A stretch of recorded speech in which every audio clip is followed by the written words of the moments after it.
Tá bom, pronto. Gravando já. Então, vamos lá? Podemos começar, Tiago? Podemos. Vou apresentar, tá? O professor Tiago, tá, Cláudia? Você quer falar antes? Eu apresento logo o Tiago, depois você fala. Apresentar a gente também, né? Tem gente que não conhece a gente. Então, assim, tem uma boa parte que conhece, que já sabe quem é a CIP, que segue a gente no Instagram, que já faz cursos com a gente, seminários, mas tem alguns aqui que eu nunca vi, eu acho que entraram agora. Então,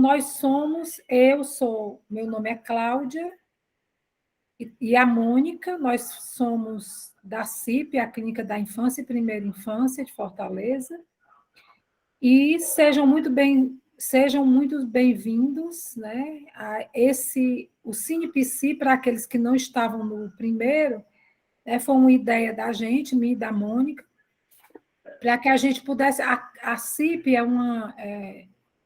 nós, da CIP, gostamos muito de trabalhar com a arte, né, dança, pintura, cinema, literatura, e o CinePC é mais algo que agrega esse trabalho da gente com a arte e a psicanálise.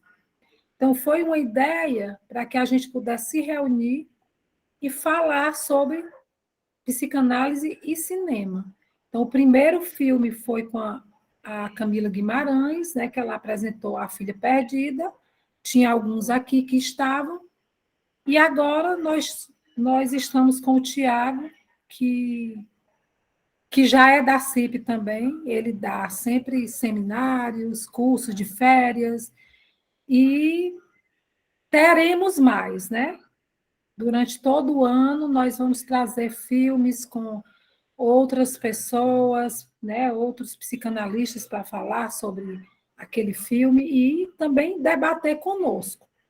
O intuito não é vir aqui assistir o filme, o intuito é assistir o filme e vir aqui conversar sobre o filme. Tá bom, gente? Sejam todos bem-vindos e bem-vindas. Olá a todos, boa noite, eu sou a Mônica Medeiros, como a Cláudia falou. Vou apresentar o Tiago Costa, a Cláudia já nos apresentou. Somos fundadoras da CIP, né, Clínica da Infância e Primeiríssima Infância. O Tiago Costa está aqui essa noite, é um prazer enorme, Tiago, recebê-lo novamente. Ele é psicólogo clínico, professor de psicologia da Unifor, membro do Laboratório de Estudos sobre Psicanálise, Cultura e Subjetividade, do PPG da Unifor, membro da CLIO, Associação de Psicanálise, e ele nunca diz, mas eu vou falar, tá, Tiago? Psicanalista. Boa noite. Boa noite, minha querida. Obrigado, obrigado. Bom, vocês podem falar, né? Eu tenho uma certa resistência ainda, e talvez eu vá ter essa resistência até o final dos meus dias. Mas, assim, muito obrigado pela apresentação, obrigado por mais um convite de estar aqui com vocês, com queridos alunos de estágio, com pessoas que eu já conheço de algum tempo, até daqui da CIP, né? Agradeço a presença, não só dos quadradinhos aqui de vocês, né, das fotos de vocês, mas também, principalmente, a quem ligou a câmera a Rê, a Thaís, a Milena, a Eline, a Mônica, a Cláudia e outros que estão aqui. Não dá para a gente ver tudo, porque tem aqui a nossa tela de apresentação do filme, né? É com muito orgulho de estar participando aqui mais de uma atividade da CIP, né, do qual eu tenho tanto carinho pelas pessoas que compõem a CIP, que é a Cláudia e a Mônica, e carinho também pelo filho delas, né, que é a CIP, que é justamente a clínica em si, a filha, a clínica em si, a filhinha delas. Então, faço parte aí desse nascimento também, né? Assim, no sentido de estar junto e também de encontros de desejos e de transferência de trabalho, né? Além de uma amizade que a gente tem. Então, assim, fiquei responsável, né, ter a incumbência hoje de falar sobre um filme que é um filme que me toca muito, né? Tive uma grata surpresa em um determinado momento da minha vida, até conversando com o professor Henrique Figueiredo, né, o filme que ele mais gosta é o Cinema Paradiso, e era o filme que eu mais gostava já, né, porque me lembra muito a minha infância e várias outras coisas nesse sentido. E o filme Dor e Glória também tem uma pegada de Cinema Paradiso, assim, tem uma coisa nostálgica, tem algo por essa via, né? Também é uma pessoa nos seus 60 anos, mais ou menos, pensando a respeito de como viveu a vida, como está naquele momento, trazendo algumas reflexões a respeito do que está acontecendo, né? Em relação ao momento que ele está passando, a situação que ele está passando em relação à vida dele.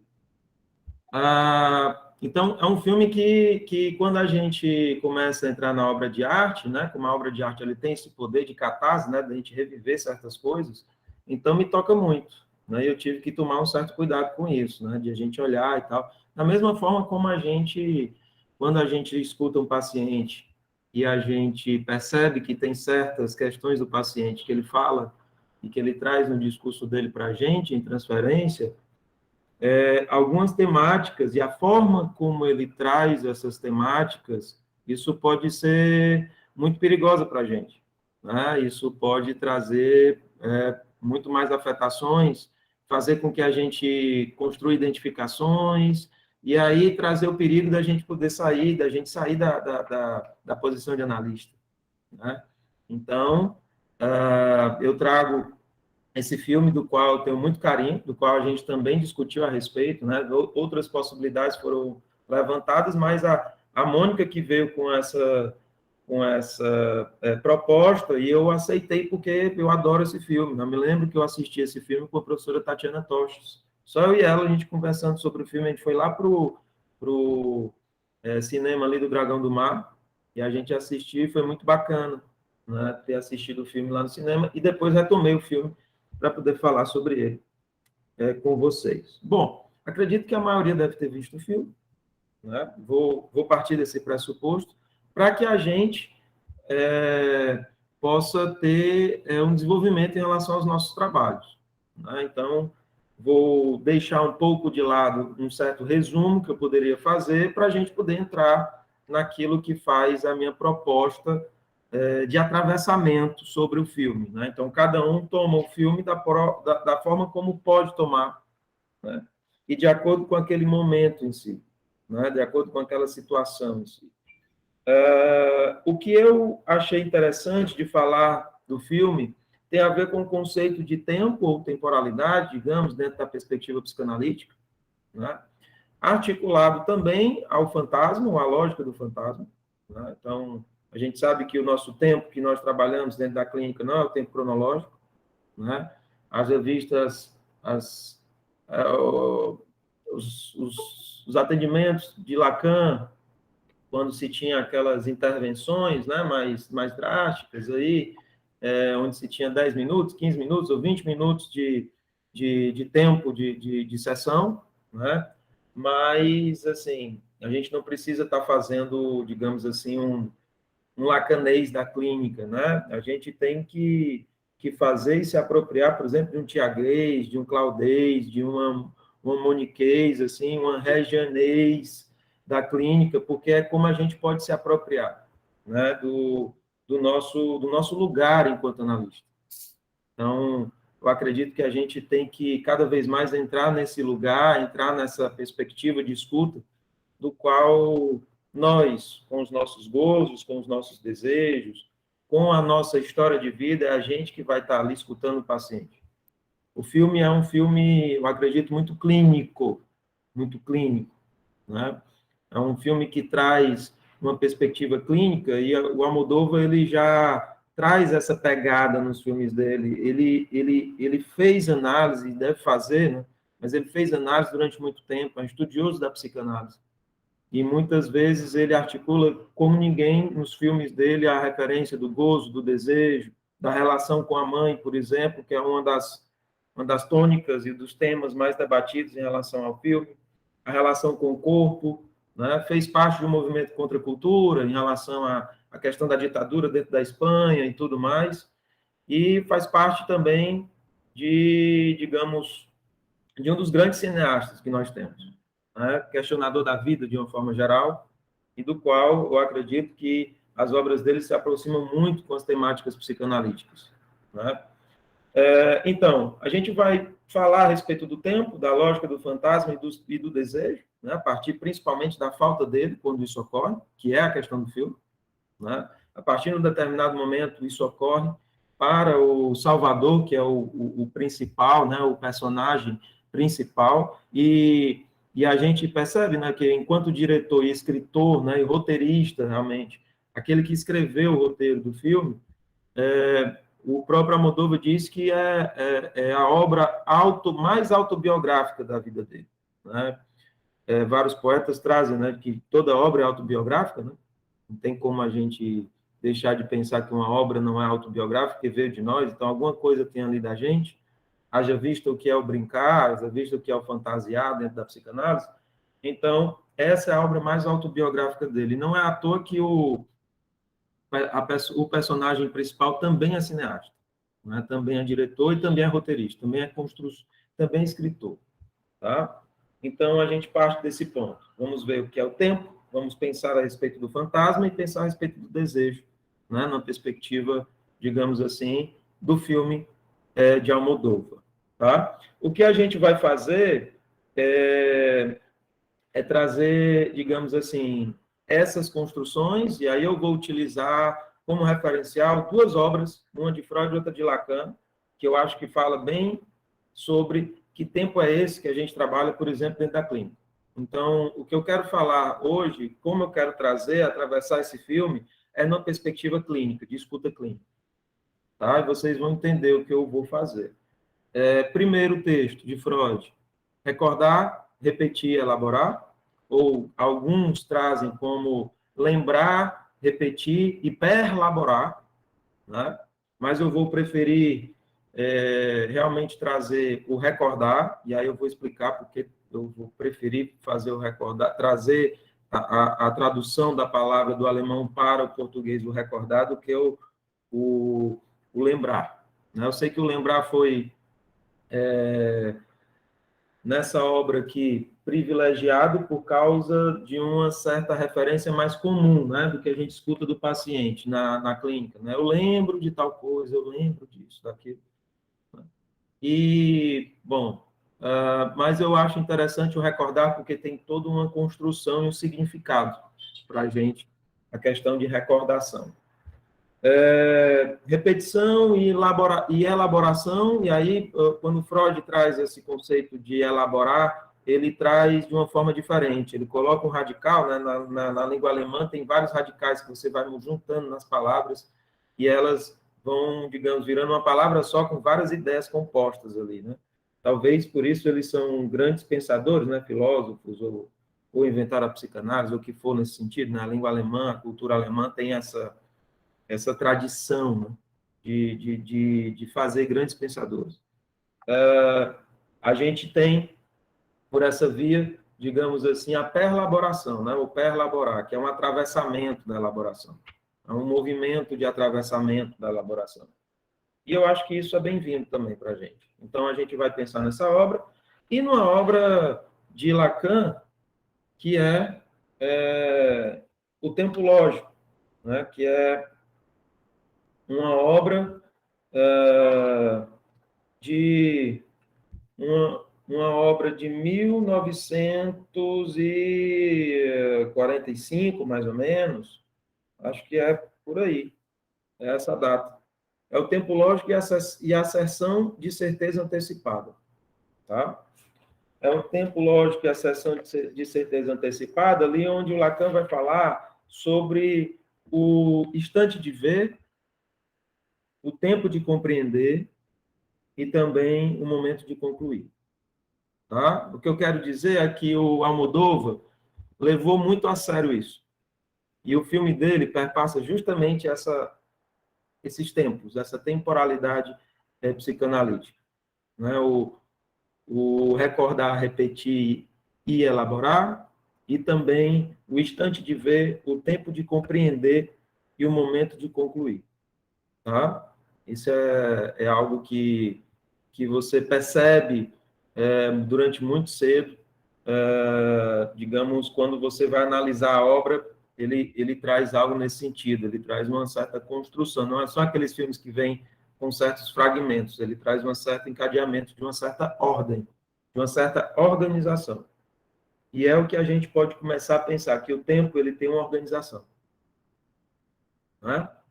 Existe uma diferença entre o tempo lógico, que é o tempo psicanalítico, e o tempo cronológico, que é o tempo, digamos assim, que interfere em todos nós, é o tempo que se coloca em todos nós. O tempo dos anos, o tempo da data, o tempo do horário do relógio, né? Que agora a gente tem os relógios digitais, a gente tem a internet, a gente tem o celular para ver as horas, e que, de um certo tempo para cá, isso se colocou na natureza, o sol, a noite, o dia, as estações, a agricultura, e agora a gente tem outras formas de se relacionar com o tempo, que nos trazem, digamos assim, a nossa uma certa configuração contemporânea, não é? Uma certa configuração contemporânea. O que eu costumo dizer nas minhas aulas e até no estágio é que o tempo ele é uma forma de pensar, né? E isso tem a ver com essa lógica construída. Nunca é a mesma, né? Então, assim, o que é o tempo, o que recordamos, o que repetimos e o que faz desejo. Eu acho que essas são as 4 perguntas que a gente vai abordar diante do filme, né? Pode passar, Douglas, para o próximo slide.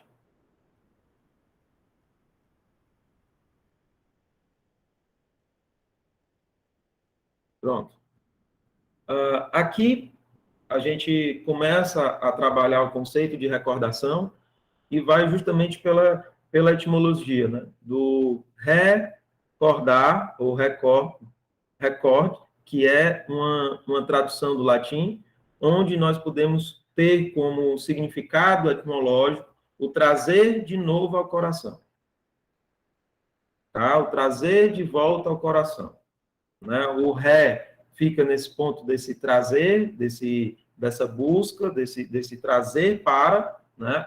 Não é uma busca, é um trazer para, tá certo?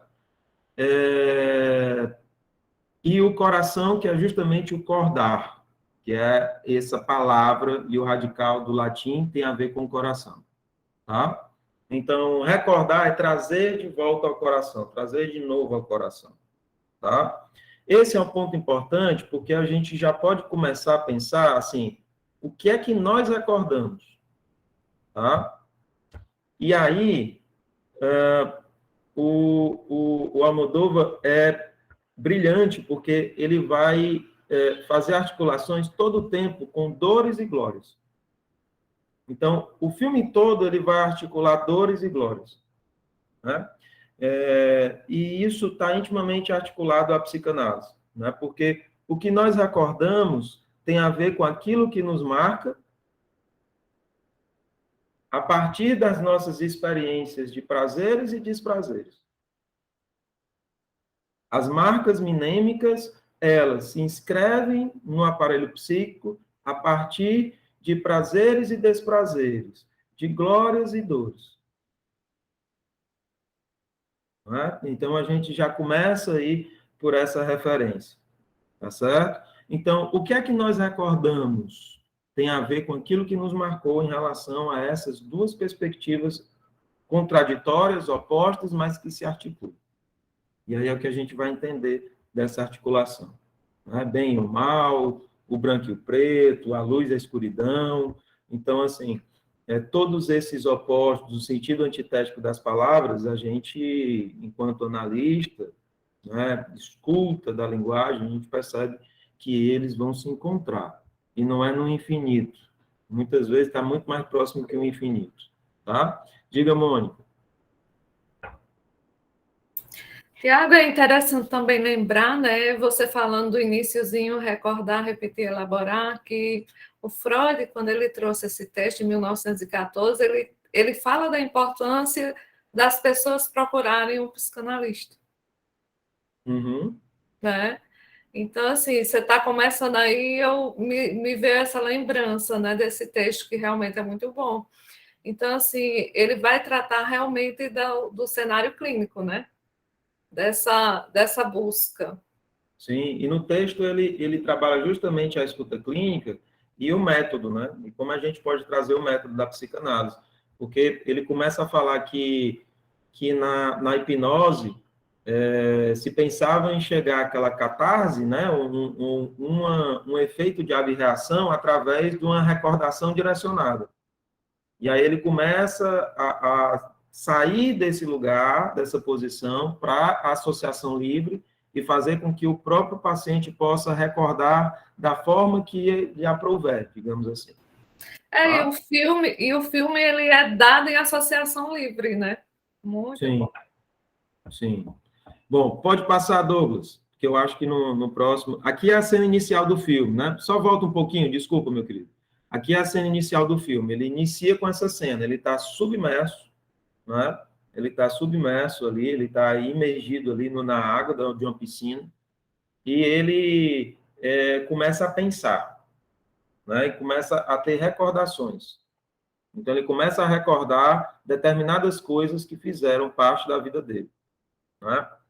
Então, isso, Thaís, as cicatrizes, né? As cicatrizes. Mas não só cicatrizes, né? Aqueles que marcaram também por outras vias, né? Mas vamos lá. Pode passar, Douglas. Ah, sim, que ele tem no corpo, que apresenta lá isso. No filme aparece a cicatriz do corpo, né? Então, eu já falei para vocês a respeito desse ponto, que o que nos marca tem a ver com os prazeres e os desprazeres, né? Tem a ver com o que ele fala todo o tempo, a todo instante, ele está articulando dores e glórias, e ele está articulando como se um está intimamente relacionado com o outro. As nossas dores estão intimamente relacionadas com as nossas glórias, e as nossas glórias intimamente relacionadas com as nossas dores. Uma grande lição que o filme traz é essa referência. Ele faz isso de uma forma minuciosa e belíssima, né? Muito sensível. Ele vai fazendo essa articulação, né? Sim, Thaís, com certeza. A gente vai chegar mais adiante, né, em relação a esse ponto, mas com certeza sim. Verdade. Aqui, nós temos um ponto onde o Freud vai falar sobre essas recordações, e aí a gente pode também trabalhar com isso, que nós recordamos determinadas coisas, mas que a gente esquece outras coisas também, não é verdade? Então, lembre-se que a memória, ela é intimamente relacionada com o esquecimento. Porque há algo que esquecemos, por isso que há algo que a gente deve rememorar. Né? Então, é aquela coisa que a gente estava falando, assim, a claridade não teria sentido se não houvesse o escuro. Né? Então, a lembrança e o esquecimento, eles têm uma relação, um dá sentido ao outro. Tá? Então, aqui, o que a gente pode também pensar, e tem a ver com um certo significado, que ele começa a falar sobre lembranças encobridoras, que eu vou trazer como recordações encobridoras. Tá? E aí ele vai dizer que as lembranças encobridoras, ou recordações encobridoras, representam os anos de infância esquecidos, tão bem quanto o conteúdo manifesto do sonho representa os pensamentos do sonho. Que pensamentos do sonho são esses? Que é justamente o conteúdo latente, né? Que é justamente aquilo que a gente não percebe, digamos assim, de uma vida na superfície, tá certo? Mas que essas lembranças encobridoras já nos dizem algo a respeito daquilo que eu esqueço, por exemplo, porque o que encobre elas, né? Então, assim, o que faz com que eu me recorde de algo? Eu não vou me recordar de qualquer coisa. O que faz com que eu me recorde de algo tem a ver com uma determinada situação e tem que haver com uma determinada afetação. Não sei se vocês estão percebendo que aqui a gente chega, por exemplo, numa referência da formação dos sintomas. O sintoma vai emerger, assim como a gente vai lembrar de algo, a partir de alguma coisa que faz fagulha, de alguma coisa que faz faísca, de alguma coisa que alguns falam hoje em dia, eu não gosto muito dessas repetições, mas alguns falam de gatilhos, por exemplo. Né? Eu não gosto muito, porque eu acho que quando a gente repete muito uma coisa, isso fica empobrecido, né? O conceito em si. Então, alguma coisa faz com que a gente lembre de algo específico. Isso tem a ver com uma certa lógica, que eu posso não estar, digamos assim, pode não estar acessível a mim, mas que faz com que isso ocorra. Tá bom? Então, as lembranças encobridoras, elas representam os anos de infância esquecidos, tão bem quanto o conteúdo manifesto do sonho representa os pensamentos do sonho. Freud vai trazer uma semelhança entre o que a gente lembra, o que a gente esquece, a consciência e o inconsciente, como sintomas se formam, como sonhos se formam, e o que é que esse sintoma traz de enigma, como ele se constitui, como o sonho se constitui. Olha só como é interessante isso. Né? Ele não está só colocando aquilo que faz sintoma e aquilo que faz a gente sonhar, mas ele está também colocando aquilo que faz com que a gente se recorde de algo, que a gente lembre de algo. Tá bom?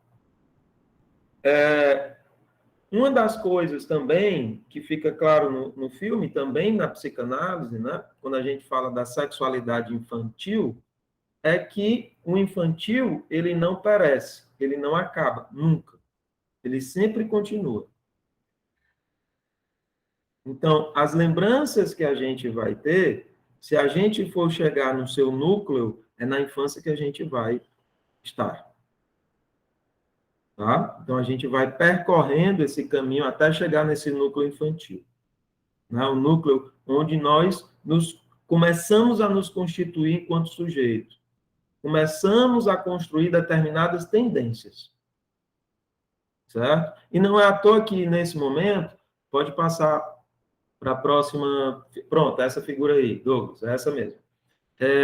Ele começa a se lembrar de certas coisas. Primeiro, ele começa a se lembrar da mãe lavando, né, roupa com as suas colegas, e ele lá em cima da cacunda da mãe, da cacunda, né? Muito cearense, mas da cacunda lá da mãe. Tá? E o que é legal, né, é a musiquinha que ela entoa, né? A musiquinha que ela começa a trazer, que é uma musiquinha que é a seguinte, não sei se vocês prestaram atenção, né? O filme ele inicia com a recordação da lavagem de roupa da mãe em um rio, juntamente com suas amigas. Salvador estava lá presente. Ao ver os peixinhos do sabão, quando elas botavam sabão no rio, alguns peixinhos vinham, ela começava a cantarolar assim: ao seu lado, sempre ao seu ladinho, até que eu morra de tristeza, até que eu morra de amor. Olha como é interessante esse canto. Não é? E isso faz parte de das lembranças mais antigas no filme, a respeito dele. Né? A seu lado, sempre ao seu ladinho, até que eu morra de tristeza, até que eu morra de amor. Né? Se a gente perceber, digamos, a lógica dessa canção, né, isso me parece muito clara, digamos, a relação dele com a mãe. Né? Principalmente para quem assistiu o filme todo e viu a relação dele com a mãe como uma relação complexa, como uma relação intrincada, né? E como é uma relação, digamos assim, que ele começa a questionar o desejo quando a mãe morre há 4 anos antes, né, do filme estar se passando, dele estar lembrando das coisas e tudo mais, tá? A Amélia está falando aqui, deixa eu ver aqui. Interessante também observar que muitos momentos bons foram a mãe que proporcionou ou transformou a dor em glória na infância. Sim, sim, sim. Muitas vezes, é verdade. Tem uma pegada meio daquele filme, né? Como é o nome daquele filme?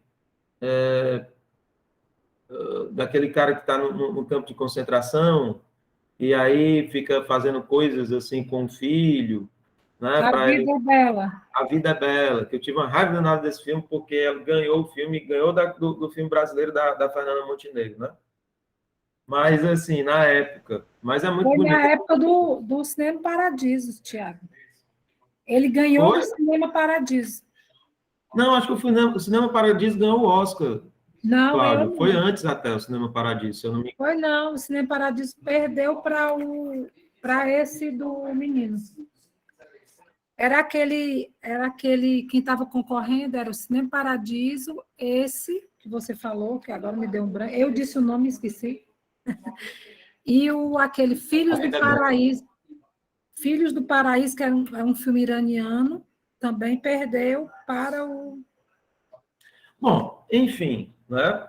E aí a gente começa a ter essas lembranças dessa época, e essa musiquinha é interessante, porque não é à toa que o diretor vai colocar logo uma música como essa, né?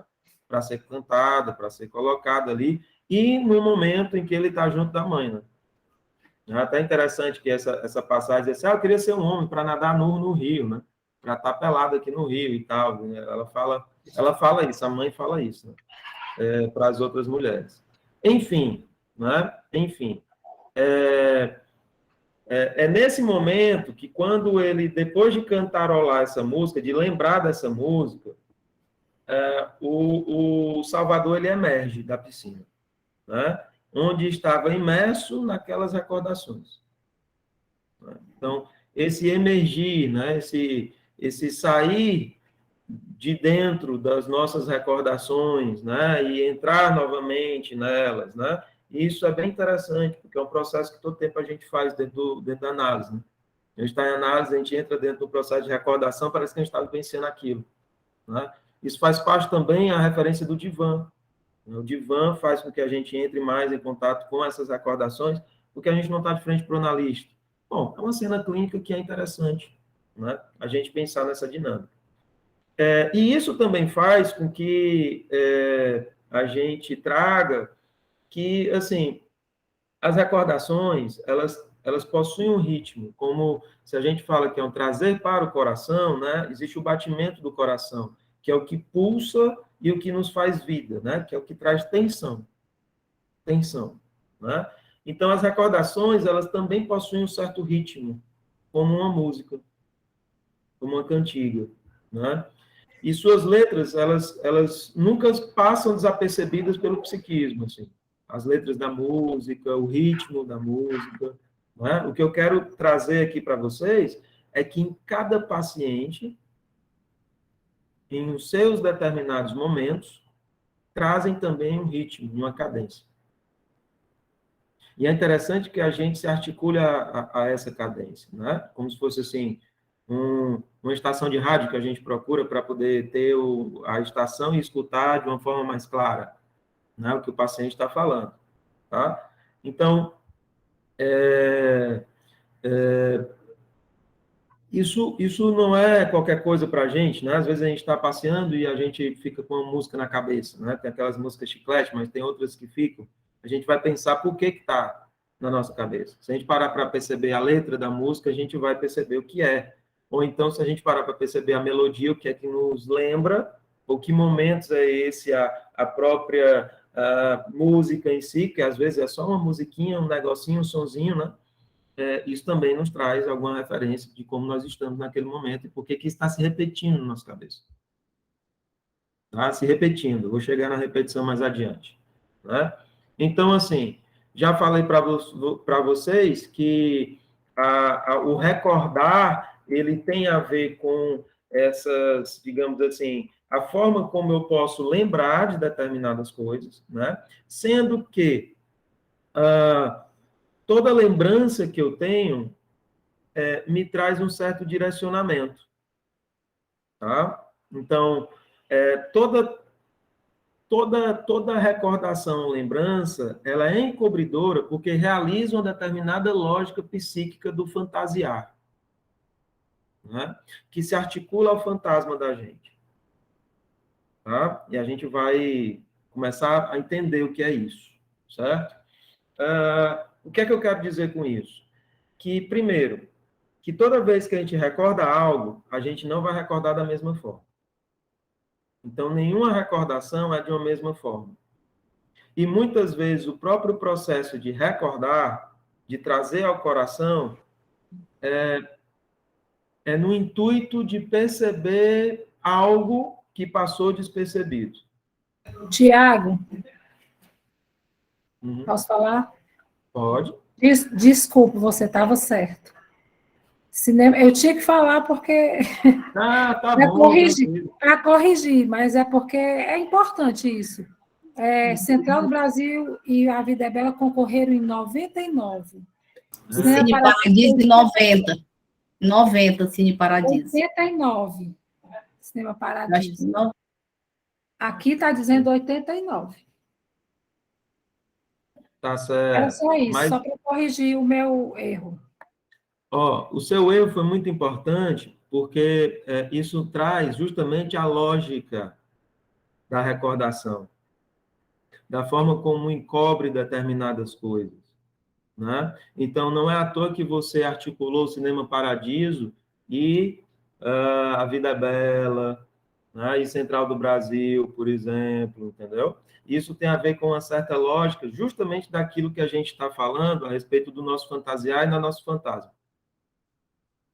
E o Esse é Cinema o ponto que é Paradiso importante. é um dos filmes, talvez seja o filme que eu gosto mais. É um dos Pois filmes. é, pois é. Então, assim, justamente esse ato falho, entre aspas, da Claudinha, né? Aqui a gente não está para analisar ela, de jeito nenhum, mas nos traz essa lógica que eu estou querendo trazer para vocês, que eu estou querendo trabalhar aqui com vocês, que é a lógica do fantasiar e a referência ao fantasma, tá? Então, por isso que quando a gente tem um acontecimento onde os irmãos participaram de alguém que a gente conhece participou, um fala uma coisa, outro fala outra, diz, tu tá ficando doido, não foi isso, não, outro fala isso, aquilo e tal, porque existe uma lógica para a gente pensar, né? E essa lógica do pensamento, ela está muito mais articulada a, por exemplo, ao brincar infantil, ao fantasiar infantil, quando a gente fantasia algo, quando a gente encobre determinadas coisas, para bem passar, do que propriamente outras referências, né? Da gente chegar no fato em si. O fato em si, ele é o real, ele é perdido. A gente não consegue chegar ao fato em si se não for por essa perspectiva, né? Então, esse ponto foi importante do que a Cláudia trouxe, porque faz com que, na experiência, na prática, a gente perceba qual é a lógica do nosso recordar, tá? E aí a gente tem, digamos assim, algo para diferenciar, porque, por exemplo, a fantasia e o fantasma, eles são diferentes. A fantasia é articulada a Freud, principalmente por uma tentativa de decifração dos sintomas e dos enigmas do inconsciente. Então, Freud, inicialmente, que depois isso vai mudar com a opção de morte, ele pensava em encontrar verdades. Né? Então, ele queria encontrar a verdade do sujeito, do ser humano, do indivíduo, como ele mesmo dizia. Tá? A lógica do fantasma em Lacan, e aí a gente tem um seminário todo sobre isso, né? É justamente o que se trabalha para uma referência de significação e não da representação freudiana. Representar é reapresentar de outra forma, tá certo? Quando Lacan começa a trabalhar a significação, ele parte, digamos assim, de uma referência do nada e diz assim: o que nós podemos fazer não é encontrar verdades, mas é construir verdades. Essa é uma das perspectivas que a gente pode ter de diferença entre o que é a fantasia para Freud e o que é o fantasma para Lacan.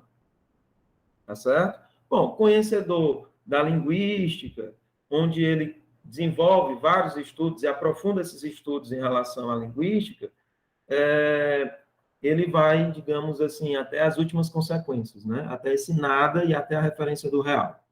Então, quando a gente está falando de Lacan, a gente pensa na lógica do fantasma, tá certo? Quando a gente pensa em Freud, a gente está no campo da fantasia, tá? Isso não quer dizer que um anule o outro, não. A gente fantasia e a gente também articula o fantasma, tá? Lembrem-se disso, porque o fantasma são os lutos dos objetos que a gente faz. O fantasma é justamente esse lugar que, por faltar, por não ser nada, a gente constrói, transforma o nada numa falta. Ou seja, aponta para um objeto. Tá certo? Então, é aquilo que está ao nosso redor, que a gente tenta dar conta, mas a gente nunca vai conseguir dar conta. Tá? A própria palavra e a forma como a gente se articula com a linguagem tem a ver com isso. Né? A gente, ao falar e ao trazer palavras, ao trazer coisas em palavras, a gente está todo o tempo articulando fantasmas. Tá? E brincando, né? Fantasiando um pouquinho. Tá certo? Achando que a gente está encontrando verdades também. Certo? Que é a nossa referência imaginária, né? Onde a gente pode construir uma certa unidade. Então, o fantasiar é o brincar infantil, a ficção, são os representantes ideacionais que estão ligados a uma verdade. O Lacan vai dizer que o fantasma é o lugar psíquico, o início do trabalho do significante, ali onde a gente se encontra com um certo nada e transforma em falta. Tá? Então, um se articula com o outro a partir dessa diferença, mas, digamos, nos traz a possibilidade de construir algo, né? Onde ali não existia. Tá bom? Sigamos em frente.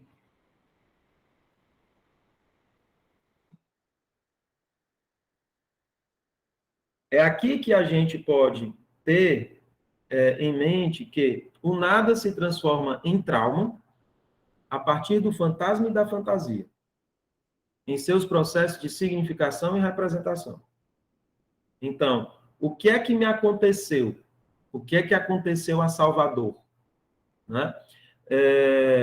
Digamos, que fez com que ele pudesse trazer certos tipos de sofrimento, né? Ou se encontrar com determinados tipos de sofrimento, daquela vida sofrida, onde ele, digamos assim, fazia uma peregrinação junto com a mãe, né? Ali é onde ele pode, digamos assim, transformar essas dores ou essas referências que traz sofrimento para ele em algo. Então, ali ele está se traumatizando. E, ao mesmo tempo, construindo um certo lugar para que ele possa querer atingir. Tá? A gente vai chegar nesse lugar. Diga, Mônica. Eu queria só fazer uma referência que me chamou a atenção, né, assistindo o filme e algumas leituras que eu fiz, que esse nome Salvador, né? Se você dividir, Salvador.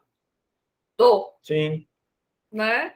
Sim, sim, então, assim, sim. Uma lógica também que eu acho que eles escolheram o nome, né? Nomearam o personagem de Salvador já com a leitura psicanalítica também. Sim, sim. Mas tem tudo a ver com o que ele representa para a mãe, né? Tem tudo a ver com o que ele representa para essa mãe. E muito complementando aí, mas a maioria das pessoas chamava ele de Salva. É verdade. Lembra? É verdade. Era o apelidozinho dele. Então, pelo ato falho da Cláudia e pelo filme, o que é que a gente pode pensar, né? Que todas as recordações são encobridoras, na medida que realizam uma determinada lógica psíquica, que se articula aos nossos fantasmas. Porque as recordações, elas encobrem dores. Entenderam? Encobrem dores. Tá? E é essa a lógica. E quando o recordar vai trazer alguma coisa nesse sentido, tá? Elas encobrem dores, tá? É daí também onde vem a resistência, né? Onde a gente vai ter que trabalhar com essa resistência em função da associação livre, tá certo? Então, não podemos pensar na lógica do fantasma sem vincular às perdas e, consequentemente, aos lutos. Essa é a lógica do brincar. A criança brinca fantasiando uma realidade distinta daquela que ela está entrando em contato e que a faz sofrer. A brincadeira da criança é essa. Ela repete certas coisas como uma tentativa de resposta aos traumas, do qual ela, naquele momento, está entrando em contato. Tá? Diga, Mônica.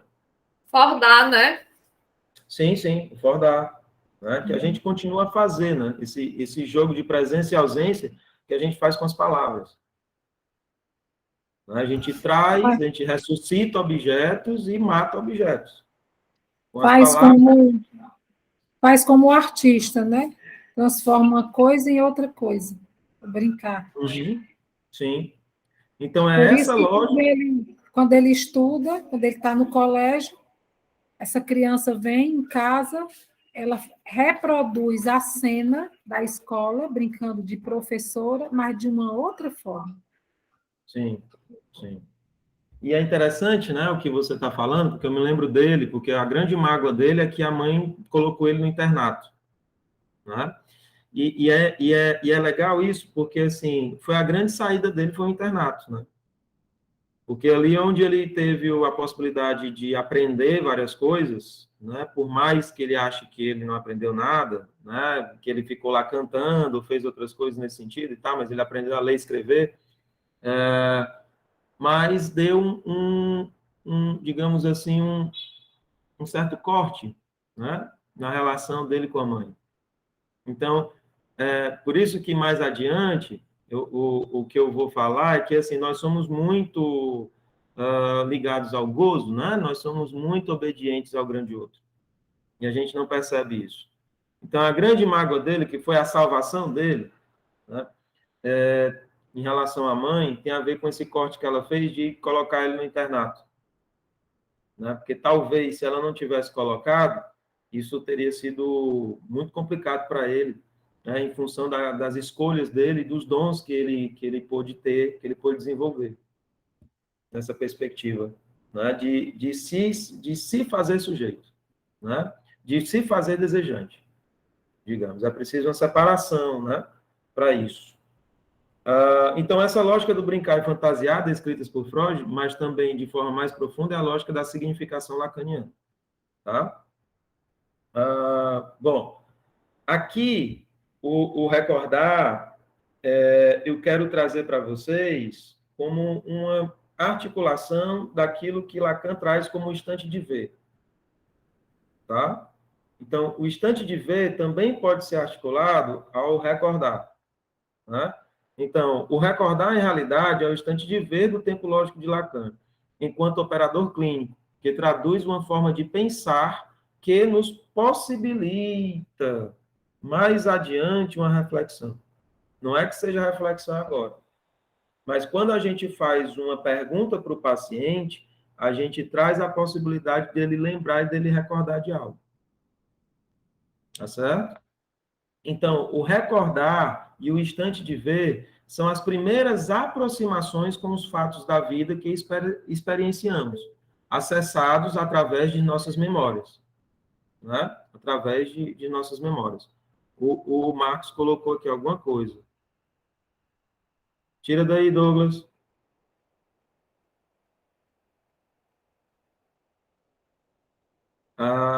Interessante também observar que muitos momentos bons foram a mãe que proporcionou isso. Aí o Marcos está colocando, Marcos Antônio. Amélia, penso que Almodóvar herdou e externou em sua obra característica dessa vivência materna. Sim, com certeza. Douglas, tu está apontando o repetir. Eu não estou no repetir, não. Tá bom, tá certo. Pelo amor de Deus. Olha o serviço. Bom, vamos lá. Obrigado, meu querido, viu? Então, o recordar e o instante de ver são as primeiras aproximações com os fatos da vida que experienciamos, acessados através de nossas memórias. Então, são as primeiras formas da gente se aproximar de algo. A gente vê algo, tá?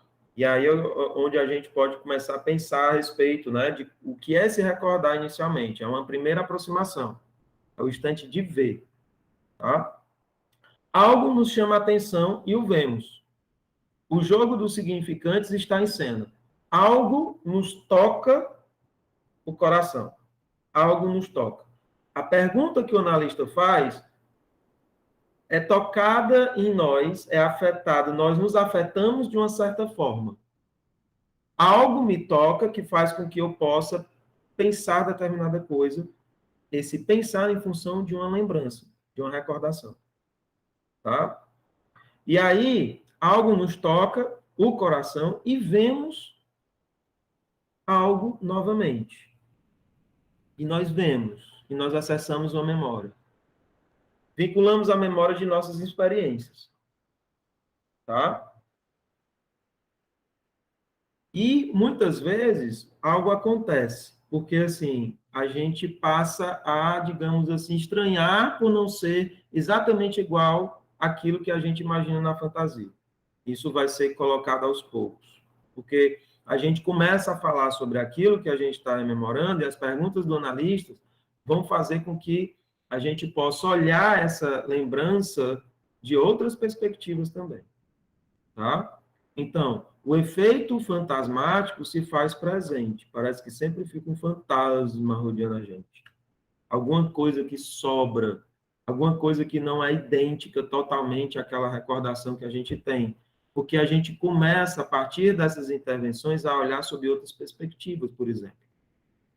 Né? Então, quando a gente passa pelo rio, pela segunda vez, a gente não é o mesmo. Então, quando a gente recorda a partir de um determinado momento, a gente não é o mesmo. E a gente está no início do processo, por exemplo, nas primeiras entrevistas. Né? Mas a gente já está proporcionando novas perspectivas quando a gente faz algumas perguntas para o paciente. Né? Ele recorda. Né? E aí, quando ele recorda, ele já entra num certo processo de repetição.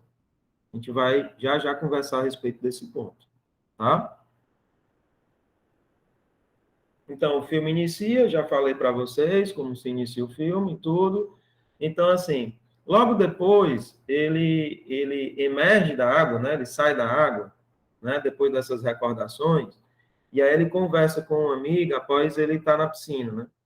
E aí ele diz assim, e a amiga pega para ele, né? Conversam lá e diz assim, se você não escreve, não filma, o que vai fazer?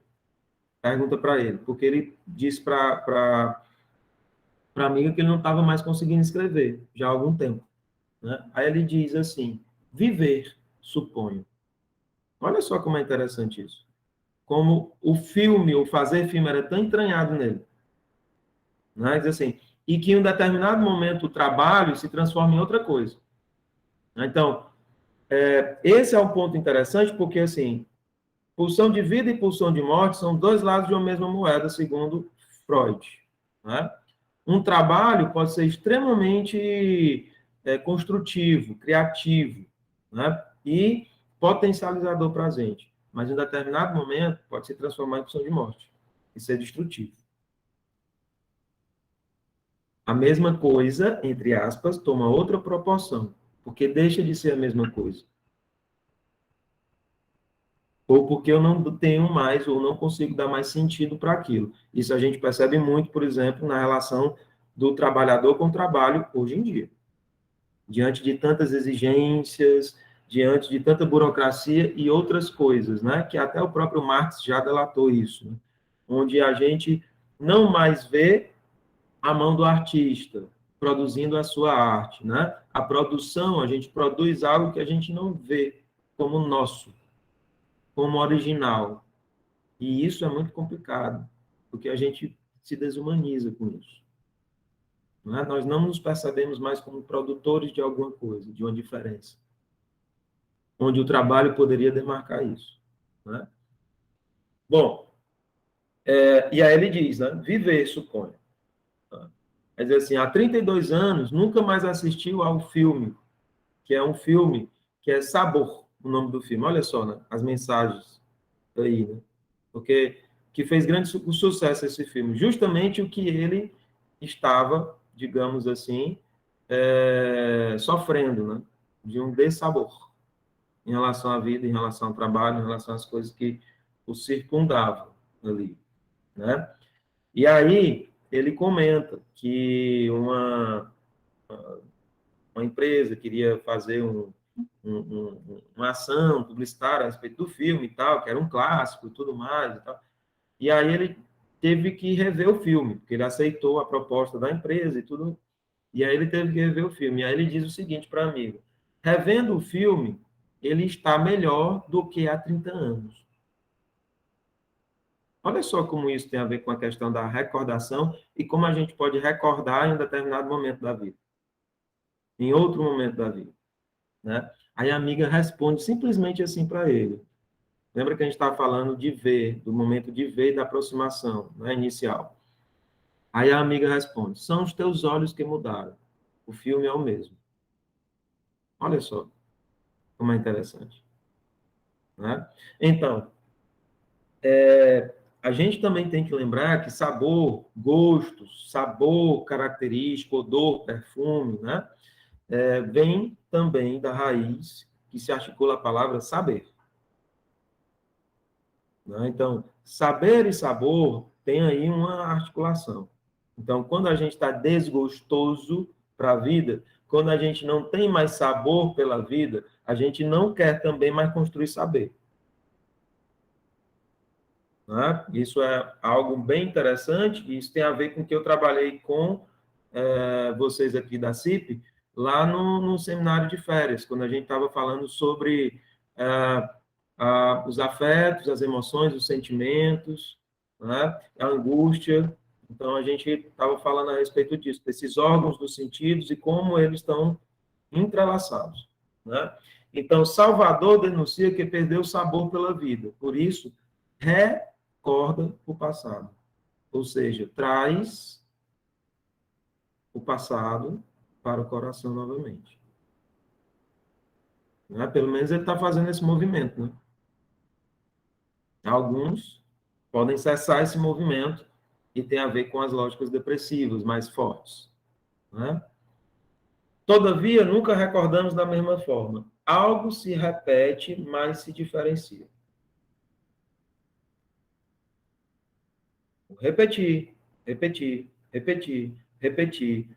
O chegar na sessão e dizer assim, eu tô com vergonha de falar da mesma coisa. Quantas vezes vocês já escutaram isso do paciente de vocês? Não é? E aí, a gente diz assim, não se preocupe, porque você nunca fala do mesmo lugar, nunca fala a mesma coisa. Você pode falar do mesmo tema, mas você nunca está falando a mesma coisa. Não é verdade? Porque isso abre espaços para que a gente possa empreender realmente a função do sujeito, do desejo. Né? Então, assim, as recordações de Salvador giram em torno da relação com a mãe, ou seja, do grande outro, principalmente dessa alienação em relação a esse grande outro, desse vínculo inicial a esse grande outro, que é algo muito forte. A mãe chega a dizer que a vida dela era cuidar dele. Né? Então, a gente tem aí algo, digamos assim, ela dedicou a vida dela toda a cuidar dele. Né? E ele, em um determinado momento mais adiante, vai falar outras coisas a partir daí. Bom, o internato, a arte da música e a escrita do cinema. Né? Então, aí a gente pode começar a pensar a respeito dos dons, né? Que foram desenvolvidos. Daquilo que se repete, mas tem a ver com a pulsão de vida. Olha só. Tá? Aquilo que se repete como pulsão de vida, e não só como pulsão de morte, porque o que é pulsão de morte não é só a pulsão de morte que se repete. Há algo aí que se repete também. Por exemplo, a nossa insistência em escutar. Né? Boa noite, meu querido. Boa noite, Adeline. Um abraço para vocês, viu? Valeu. Então, há algo aí que a gente também repete, que não é só numa perspectiva do gozo ou da opção de morte. Tem algo na opção de vida também que é repetido. A gente acordar cedo, a gente trabalhar, a gente fazer algumas coisas. Agora, a gente traz na repetição a diferença, essa talvez seja a receita, né? Digamos assim, esperada para isso. Ou uma prática profissional que nos possibilite essa diferença. Né? A primeira experiência amorosa, né, que aí a gente tem um encontro com a sexualidade e o erotismo. Não sei se vocês perceberam isso, que ele recorda dessa primeira experiência amorosa homossexual, né, do aluno dele que tinha uma idade, né, muito maior que a dele, e aí ele, ao vê-lo nu, ele desmaia e fica ardendo em febre, né, como se fosse proibido, digamos assim, o encontro com o sexual, né, com o erotismo, talvez aí de se perceber homossexual, né, de se perceber gay, talvez, né. Isso, Aline, correto, primeiro desejo, que tem toda uma articulação mais adiante, né. Então, assim, pode passar para frente, Douglas. Ok. Não, era aquela parte mesmo do repetir. Estava lá, né? Então, bom, a gente estava na recordação, que é trazer ao coração, ao instante de ver, né?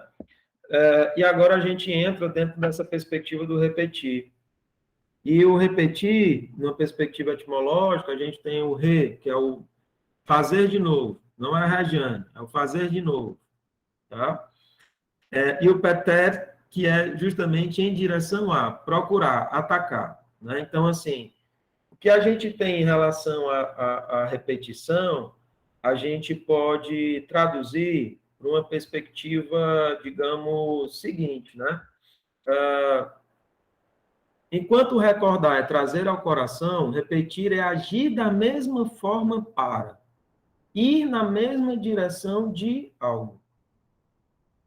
É essa a ideia que a repetição traz. Agir da mesma forma, ir na mesma direção. Tá? Então, repetir. A Elisa está falando aqui, vamos ver o que ela está falando. A mãe disse que via para cuidar dele, né? Mas na ocasião ele se afasta. Salvador dá um jeito de retomar o objeto no desejo pelo rapaz. Kevin ia cuidar dele, mas na ocasião ela se afasta de Salvador, dá um jeito de retomar. Tiago. Oi. Não, acho que é vivia. Vivia. A mãe disse que vivia para cuidar dele, mas na ocasião que ela se afasta, Salvador, eu já tomava. Foi uma cena inusitada, né? Foi uma cena inusitada. Um momento que aconteceu, né? Não é uma coisa que ele preparou isso. Não foi uma coisa premeditada. Foi um momento, um acaso, né? Da vida. E que o que demonstra muitas vezes o encontro com o sexo é muito ao acaso também, né, da gente. Os primos que vão brincar, né? E aí se encontram, e aí eu esconde, aí se encontra no mesmo baúzinho e tal, no armário. Então, outras coisas que acontecem, né? Que fazem com que a gente entre em contato, né? Um banho no banheiro, aí a amiga da mãe entra no banheiro, você tá lá com 7 anos de idade, com um bingolinho lá duro, ou alguma coisa assim, né? Então, essas coisas acontecem, né? E muitas vezes não é algo planejado propriamente, né? Então, assim, enquanto recordar é trazer ao coração, repetir e agir da mesma forma, né? E na mesma direção. Então, tem essa mesma forma que se repete, tá certo? Tem uma certa sensação em função disso, né? Então, assim, o repetir, antes de tudo, ele tem a ver com o agir, tá? Ele tem a ver com uma certa ação, tá bom? Mas ele pode também ter a ver com uma certa inibição, que é onde a inibição vira sintoma, porque a gente repete a inibição. Ali onde a gente poderia agir, a gente inibe. Então, ele também tem essa articulação, tá? A gente também pode repetir, por exemplo, a vergonha, né? E ficar parado, e ficar paralisado. Mas a gente está repetindo a mesma forma de agir numa determinada situação, né? Então, isso tem uma íntima relação, né? Com a nossa referência traumática, né? É interessante que, quando a gente pensa a respeito desse ponto, a gente pode trazer algumas perguntas, né? Digamos assim, o que repetimos? Por que repetimos? Né? O que é que a gente repete realmente? E por que, mais ainda, que a gente repete? Né? E aí, o Freud vai trazer isso, né? Principalmente nos textos dos escritos dele, que a gente repete, né? Certas tendências ou formas de ações que se articulam às ímagos parentais. Ou seja, as ímagos parentais, o que ele chama de ímagos parentais, são essas marcas dos nossos primeiros objetos amorosos, que são aqueles que cumprem a função alienante e de separação, ou seja, aqueles que cumprem a função materna e paterna. A gente repete certas coisas que vêm dessa relação, porque são as nossas primeiras referências amorosas. E lembre-se que um pai e uma mãe é diferente para cada filho, né? Sim, Aline, a gente pode pensar que a repetição tem a ver com o modo de recordar, né? Todavia, a recordação é a gente submergir para, né? É a gente olhar a situação, é ver. E a repetição já tem a ver com uma certa ação, um certo modus operandi que a gente repete, tá certo?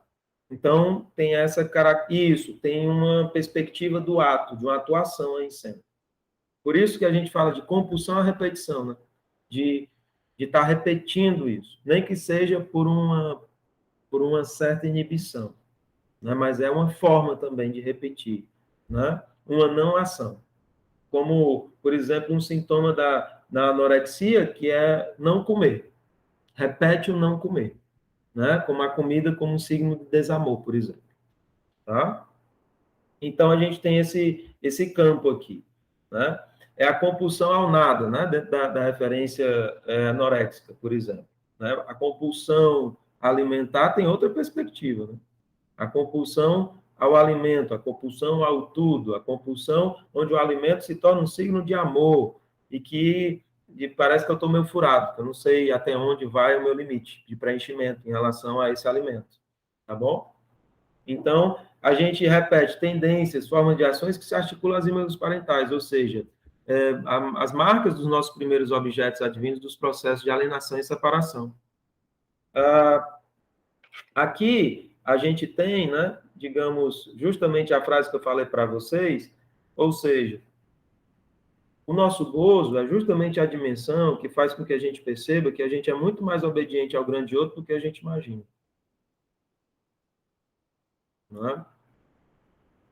Exemplo de adolescentes que fazem tudo ao contrário dos pais. Fazem tudo que os pais não querem que eles façam. Ou escolhem tudo que os pais, digamos assim, escolhem, sendo que de forma oposta. Né? Muitas vezes são pais que projetam o fracasso deles nos filhos. Muitas vezes são pais que falam determinadas coisas para os filhos.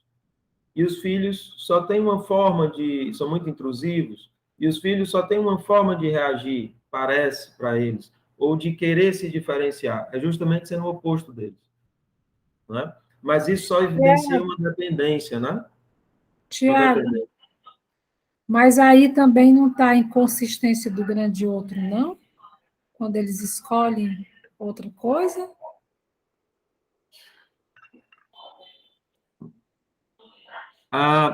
É preciso que ele escolha outra coisa para que ele possa se fazer sujeito. A inconsistência do grande outro, ela já é sempre presente. E é importante que ela possa, de alguma forma, se apresentar. Porque uma consistência muito grande é também muito esmagadora para o sujeito. Né? Então, há de se ter espaços nessa presença e ausência do objeto para que os filhos possam se fazer sujeitos. Então, isso, quando os filhos escolhem outras coisas, mesmo que sejam próximas, aí está posta a inconsistência do grande outro. É isso, é a minha pergunta. Os filhos sempre escolhem outras coisas. Porque por mais que possa dizer que É parecido, né? Por mais que seja médico, mas ele vai ser... por mais que seja médico cardiologista, mas ele vai escolher uma outra parte da cardiologia. É uma forma dele de representar aquilo que ele escolhe. Essa é a característica maior do sujeito. É a transgressão em relação a esse lugar do grande outro. Ele tem que delimitar esse espaço. Esse é o que a gente pode pensar nessa transgressão. Né? Veja bem que eu estou falando em transgressão não por uma via da perversão, mas por outra via de você se fazer e de se colocar de uma forma separada e delimitada desse grande outro. Esse grande outro traz referências, mas eu faço algo com elas. Né? Diga, Aline. É porque eu me lembrei, Tiago, de algo no filme, uma cena no filme, em que ele conversa com a mãe, e em relação a isso aí que você está comentando, tudo, em que o grande conflito é exatamente esse dele dizer que, quando ele era pequeno, a mãe sempre dizia assim, esse menino puxou a quem? Esse menino puxou a quem? A quem será que ele puxou? Como se ele não fosse aquilo que ela desejava. Então, ele disse que aquilo ali o machucava demais quando ele era pequeno. Verdade. E quando ele saiu do colégio, que era qual foi a grande reclamação, assim, a grande queixa dele? É que ele saiu e foi direto para Madrid, e embora ela tenha querido ficar com ele, ele não quis. Né? Então, de uma certa forma, ele transgrediu bastante aquilo que ela pensava dele, tanto é que ele dizia, eu sofro, sei lá, me entristeço, não sei qual foi a palavra que ele disse, em eu não ter lhe satisfeito como filho por eu ser assim como eu sou. Né? E daí vem um grande conflito entre os dois. Eu acho que ele foi nessa parte aí, como você falou aí, ele não seguiu aquele formato que acho que a mãe desejava dele. E daí essa grande, como é que se diz? Não sei se é traumático que ele traz, né, do passado dele, quando ele relembra isso com a mãe. Sim. Ele está em um determinado momento, e quando começa a crise dele, né, da idade, da questão do trabalho e do questionamento até sobre a vida, né, quando ele diz assim, o que é que você vai fazer fora digamos, trabalhar, né, ou fazer filmes? Aí ele diz assim, talvez viver. Porque o filme já não trazia mais o gosto pela vida que ele tinha antes. O sabor da vida, né, como é colocado, né, de uma forma subliminar em relação ao filme que fez grande sucesso e que estava tentando ser retomado, né? Tentando ser retomado, porque é uma retomada do sabor da vida que ele tenta empreender. E a partir do momento que a mãe morre, 4 anos antes, 2 anos depois, ele vai fazer uma cirurgia de coluna, né? E ele começa a sofrer de várias dores em relação ao corpo. Mas a gente vai falar sobre isso ainda. Mas, com certeza, você tem toda a razão em relação a essa delimitação, né, a esse fragmento aí do filme. Com certeza. A gente vai falar mais adiante. Então, assim, o que a gente pode pensar em relação a algo que me deixa, digamos, com uma perspectiva tanto no campo do gozo, como no campo do desejo, tem a ver com a canção da mãe, né? A seu lado, sempre a seu ladinho, até que eu morra de tristeza, até que eu morra de amor, que isso parece que é uma lógica muito forte em relação a ele e a mãe, né? E a questão quando ele fala dos Beatles e cinema, que é o que ele mais gosta, né? Agora, lembre-se que todas essas duas referências articulam a mãe, porque eram os encontros onde ele, para lidar com aquela realidade tão sofrida que eles tinham, de dificuldades e tudo, né? De dormir numa, digamos assim, numa estação de trem, né? Eles conversavam sobre filmes e atores, né? E ele tinha também uma bela voz, onde ele cantava também, e ele gostava de cantar Beatles. Então, aí tem, digamos, naquela época, o Beatles como essa música, digamos, revolucionária, essa música que traz uma outra perspectiva das músicas daquela época, né? O rock and roll, o início do rock and roll e tudo, né? Então, nos traz uma referência aí do dom, dos objetos do dom, que articula a função de vida de todos nós. Todos nós temos certos dons que só nós podemos fazer, da forma como a gente pode fazer, são características que a gente tem certas facilidades e que outras pessoas não têm como nós. Né? E isso a gente vai se encontrando com esses objetos de dons dentro da análise, por exemplo. Esses encontros são bem importantes, né? Porque isso faz, por exemplo, com que um paciente melancólico ou depressivo, digamos assim, possa ir aos poucos tendo base, tendo fundamento para se colocar de novo numa perspectiva desejante, né? Então, muitas vezes a gente vai percebendo isso, por exemplo, na vida do Salvador, ali na relação dele com a mãe, ali onde ele podia ser ele, né? Porque em outros momentos ele não podia ser. Ali onde ele tinha espaço para ser a diferença, para articular a diferença. Aí está ali a referência do dom articulado ao desejo. Vocês entendem isso que eu estou falando? Né? Esses objetos do dom são bem importantes, são referenciais legais, bem interessantes dentro da clínica. Isso está no seminário 4 de Lacan, tá? Quando ele vai falar sobre o objeto a relação de objeto, né? E aí a gente percebe que ele vai falar sobre a glória e as dores a partir de duas coisas, né? Da geografia e da anatomia. Então, quando ele fala da geografia, ele diz que conheceu a Espanha toda por causa do sucesso dos filmes dele. E aí ele diz que a glória que tem a ver com essas viagens, né, geográficas que ele conheceu, que ele não pôde conhecer lá no internato, porque praticamente ele fazia cantar e tudo lá e tal no internato, ele conheceu no êxito dos filmes dele, nas glórias dele. E aí ele articula a geografia e a glória, e a anatomia ele articula a dor, né? Quando ele diz assim, abre aspas, comecei a conhecer meu corpo através da dor e das enfermidades. Minha cabeça, além de fonte de prazer e conhecimento, entranhava infinitas possibilidades de dor. Insônia, faringite crônica, otite, refluxo, úlcera e a asma. Todo tipo de dor musculares. Lombar, dorsal, tendinite, joelhos, ombros, zumbido, chiados ou apitos, dores de cabeça, enxaquecas, cefaleias tensionais ou crônicas e dores nas costas. Minha vida passava a girar em torno da minha coluna vertebral. E como os deuses gregos, a nossa única forma de relação é através dos sacrifícios. Olha só. De onde é que vem essa lógica? Né? E como os deuses gregos, a nossa única forma de relação é através dos sacrifícios. Né? Até onde isso se articula, por exemplo, ao que a gente pode ter, digamos, ao seu lado, sempre ao seu ladinho, até que eu morra de tristeza, até que eu morra de amor. Tá? Aqui demarca uma posição de gozo, que é o que se repete. Né? O que se repete na gente tem a ver com uma certa posição de gozo.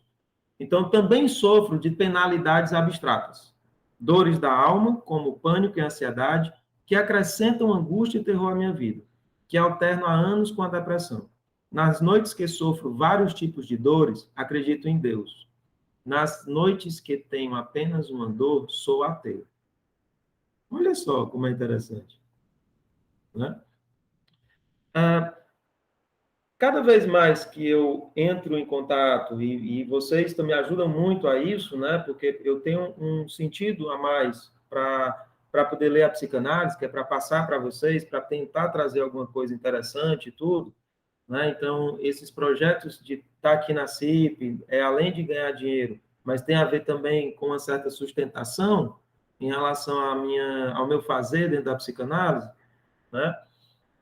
Eu percebo que, assim, não é o eu, são os eus que fazem parte de nós. Então, tem uma fala do Alain de Dieval, que é de um livro que é muito famoso, onde ele vai trabalhar de uma forma muito poética os tempos, né, em psicanálise, os 3 tempos da lei, na verdade, em que ele diz assim, uma criança, foi perguntada a essa criança quantos irmãos ele tinha. Ele diz assim, eu tenho 3. O Paulo, o Fernando e eu. Né? Esse engano é interessante, né? Porque o G e o Moá, o eu e o mim, né? Assim, essa característica que a gente traz, onde a gente, em determinado momento, a gente pode se identificar ao eu, e é o campo primordial das identificações, mas essa báscula do outro, né? Que nos formam, isso é muito constante em nós. Né? E alguns analistas se esquecem também desse ponto. Né? Existem algumas personalidades na nossa história de vida, ou seja, na nossa alegoria fantasmática, né, que a gente monta uma historinha, que elas volta e meia voltam à nossa mente, que elas volta e meia participam dos nossos pensamentos. Às vezes, um primo mais velho, às vezes, um avô, às vezes, uma sobrinha. Bom, são personagens, ou um professor, pode ser também, são personagens que vêm por algum motivo. Eu ia falar, Tiago, do laço social também, né? Um professor, né? Uma figura que tem uma representação, né? Traz uma lógica também para esse sujeito. E no caso do filme, ele traz também esse olhar desse eu, dessa constituição, né? De vários olhares que ele tem. É E verdade, às vezes um pouco dividido também, né, Tiago? é verdade. Douglas, tu tá tão calado, Douglas, o que é que tá acontecendo?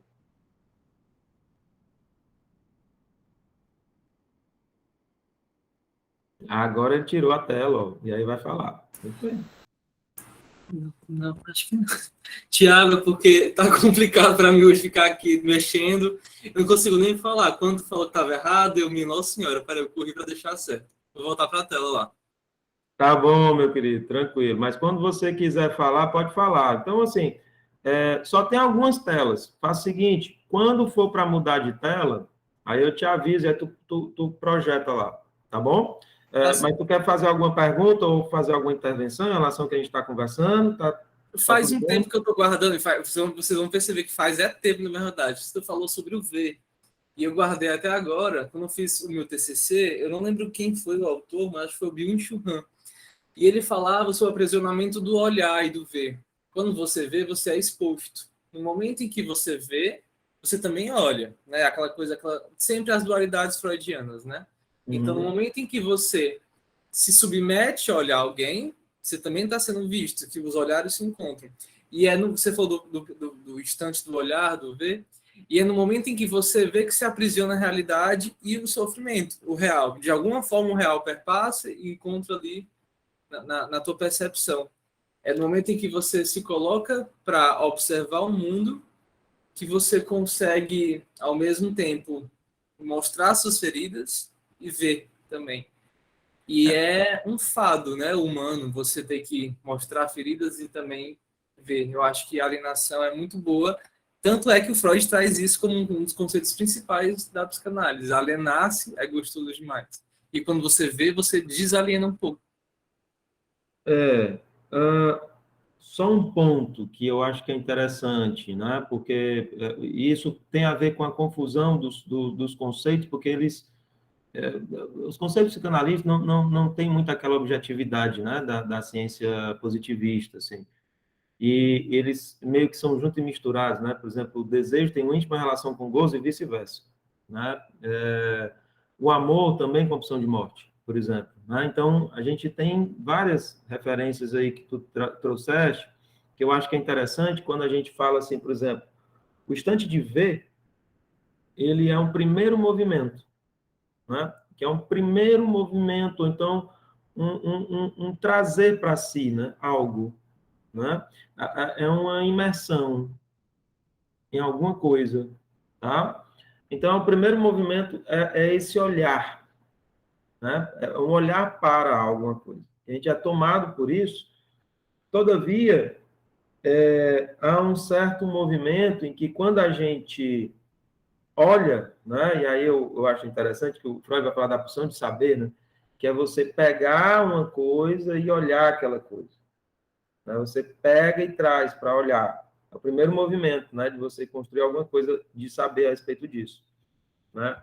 Então, assim, o momento de compreender é quando você sai desse instante de ver, né? Ou se encontra nesse instante de ver, o tempo vai passando e você vai articulando aquilo que você já conhece, né? E você vai repetindo isso, aquilo que você já conhece. Mas nesse movimento de você articular aquilo que você já conhece, você percebe que sempre vai ter algo que você não conhece naquilo que você está vendo. Né? Então, por exemplo, como uma pedra que eu olho, eu já conheço, é uma pedra que está aqui do lado, um objeto que está aqui do lado. Né? Se eu ficar todo tempo contemplando ela, e eu deixar o tempo passar e ficar contemplando, né? Em determinado momento eu vou ver alguma diferença que eu não tinha visto antes. Então, o tempo de ver e o tempo de compreender traz isso para a gente, né? Nesse movimento. Né? Porque, por mais que a gente possa repetir, né? A repetição ela nunca é a mesma. alguma coisa vai mudar ali, né? Aí eu acho que tem por essa via, mas tu falaste mesmo isso e, bom, tem esse ver, esse ser olhado e tal, que aí entra por uma lógica bem mais complexa, talvez, em relação a hoje em dia, né? Diga, Mônica. Tiago, aproveitando esse gancho aí também, quando você diz ver e ser olhado, né? Aí me lembra os bebês, né? Porque nós somos da clínica do bebê também. Né? Então, assim, me lembra os bebês, quando a mãe contempla, né? Um dia desse eu me deparei com a mãe dizendo que olhava para o neném dela, para o bebê de 1 mês, e ela via Deus, né? Então, assim, bem interessante, né, esse olhar. E que ela traz, né, na fala dela. E que cada vez que ela balançava e que ela olhava novamente, ela via nessa criança algo dela, né? Então, assim, esses olhares e o quanto esse bebê está sendo olhado quando essa mãe diz eu vejo Deus, né? Como está sendo olhado. Bom, tem várias construções para isso, né? Mas quando eu trago isso, você estava falando, aí me lembrou, né, dessa questão Sim, também da maternagem. sim. Olhar e ser olhado, né? O que a gente tem que lembrar é que, assim, nós somos um encontro, né, entre olhares. Todavia, o olhar da nossa mãe não foi e nunca vai ser captado por nós totalmente. Então, a gente se constitui a partir desse lugar do qual nós somos olhados, mas como nós podemos captar esse olhar dentro dessa relação, dentro desse encontro? Como isso foi se estabelecendo. Então, não é um lugar propriamente o desejo da mãe propriamente, é o lugar de como esse desejo da mãe, que é o DM, né, que é o significante que o Lacan vai falar, é como isso foi apreendido por mim dentro dessas perspectivas, desses encontros que eu tive durante a minha vida inteira, né? E principalmente nesse momento inicial de constituição narcísica do eu, né? Nesse momento inicial. Então isso faz, digamos assim, uma base para a estrutura de todos nós, né? Mas, bom, talvez aí venha muito mais coisas de acasos do que propriamente de inferências.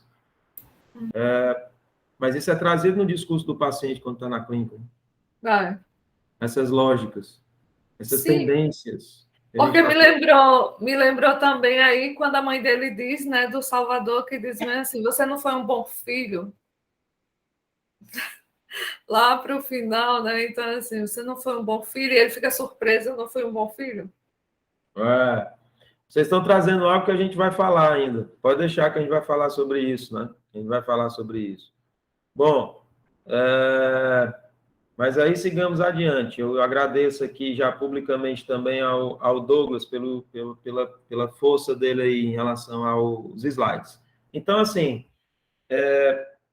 o repetir e o tempo de compreender, né? A gente estava ali no repetir, a pulsão de morte e o gozo, onde a gente percebe que quando ele fala assim, e como os deuses gregos, a nossa única forma de relação é através do sacrifício. Olha só, a nossa única forma de relação é através do sacrifício. Né? De onde é que vem isso? Né? Porque justamente logo depois de 4 anos da morte da mãe, ele vai se questionar tudo isso. A partir dessa morte, ele começa a perceber o sem sentido, a falta de sabor da vida. Né? Não tem mais por quem se sacrificar, né? Não tem mais por quem construir histórias, né? Porque quando era criança, ele construía histórias para tentar dar conta de uma realidade complicada dele e da mãe, né? Então, ele construía histórias junto com a mãe a respeito do cinema. Não é? E quando não tem mais essa pessoa para se sacrificar, como é que ele fica? Não é? Bom, mas a gente tem um repetir o tempo de compreender, que a gente estava falando há pouco, né? Que o tempo de compreender, ele tem a ver com uma coisa que é muito espetacular. e que poucas vezes eu também escuto, né, dessa compreensão, né, da clínica. O repetir, repetir, repetir, né, porque é aquela coisa, a gente recorda, a gente repete, repete, repete, repete, né? E é na repetição que a gente percebe a diferença. Porque nós não repetimos do mesmo jeito, da mesma forma.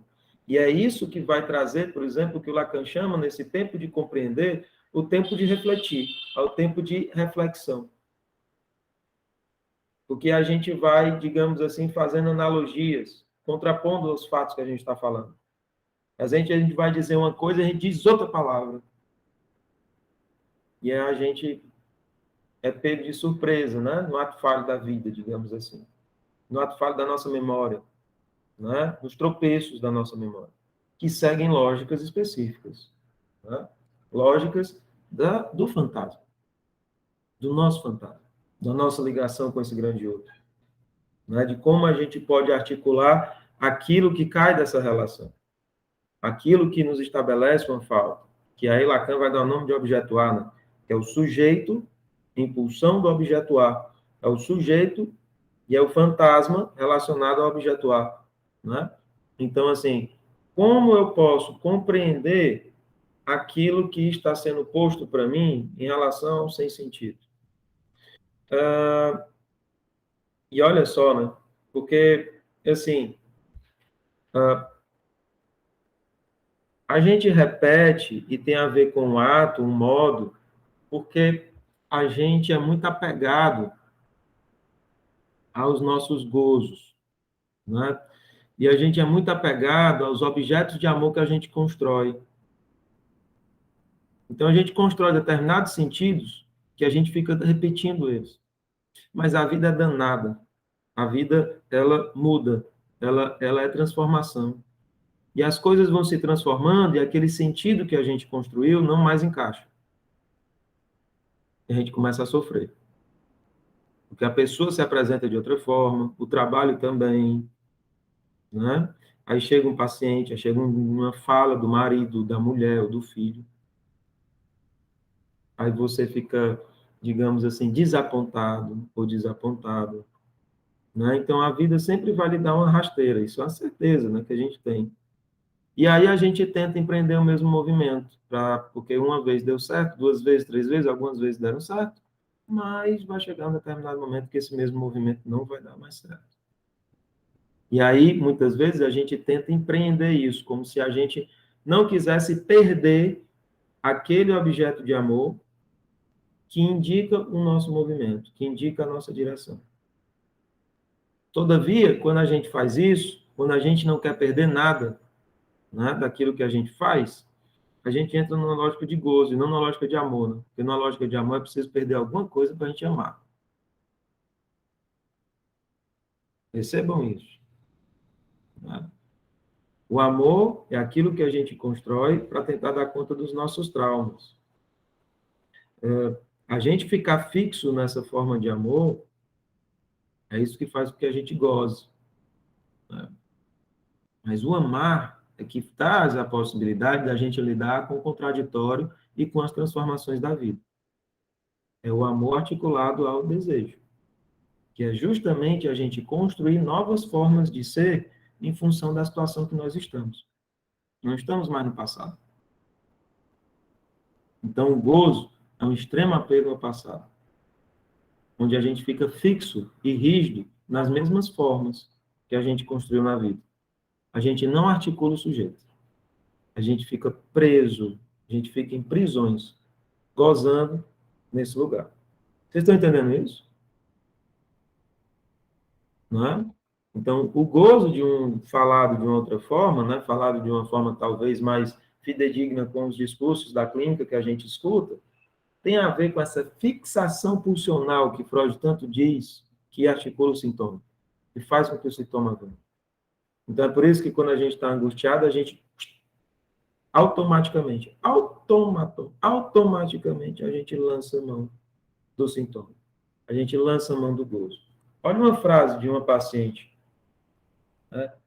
A gente estava questionando, digamos, a posição dela, né, de ela sempre colocar o outro ou de querer a aceitação do outro. E aí, quando ela vai falar dela, ela sempre coloca o outro. Mas o outro pode achar isso. Mas o outro pode não sei o quê. Aí eu disse assim, ela disse assim, é como se eu quisesse passar de novo pelo crivo dele, do outro, né? E ela sempre fica pensando nisso e não fala o que ela acha das coisas. Ela fica pensando o que o outro está achando dela, né? Aí ela diz assim para mim muitas vezes, o que ela pensa, logo depois que ela diz o que ela pensa, que às vezes vem, né, o que ela pensa, ela diz, ó, Tiago, mas tu não fica achando que é tal coisa, isso, quer dizer, ela repete comigo a mesma coisa, porque ela fica assim, o que é que o Tiago está pensando de mim, né? Por isso que ela ainda não entrou ainda no processo, né? Ela ainda está nessa questão das resistências. E aí ela diz assim, eu disse, olha, você está percebendo que você também está pensando no que eu estou pensando, da mesma forma que você está pensando, no que esse paquera está pensando, da mesma forma que você está pensando, no que essa médica tal também está pensando dentro do seu trabalho? Aí ela, Tiago, eu percebi na hora que eu falei, mas é mais rápido do que eu. Olha só o que ela disse, né? Algo que vem antes que eu consiga perceber, né? Que vem antes que eu consiga pensar. Olha só, tem alguma coisa, né? Então, a compulsão à repetição, ela tem essa característica, tá certo? É como se ela quisesse dar conta de uma certa referência e de uma certa posição que ela foi colocada pelo grande outro. Dessa posição de não entender, por exemplo, a mãe, entendeu? E ela repete. Ela repete. Efeito disso, vergonha e culpa. Efeito disso, não sei o que é que eu quero para mim. Não sei como eu vou fazer aquilo. Aí eu disse assim, mas você sabe o que você quer. Você falou já. Aí ela coloca assim, tchau, Milena, um abraço, até mais. Né? Aí ela começa a articular isso. Aí ela diz assim, é mesmo e tal. Então, assim, mas ela tem medo que o outro vai pensar dela. Né? Bom, tem essas construções. Tá? Então, assim, indo mais adiante, existe um ponto no filme que é interessante porque nos traz a referência do vício. Não sei se vocês se lembram que ele tinha um texto que era o vício, um texto.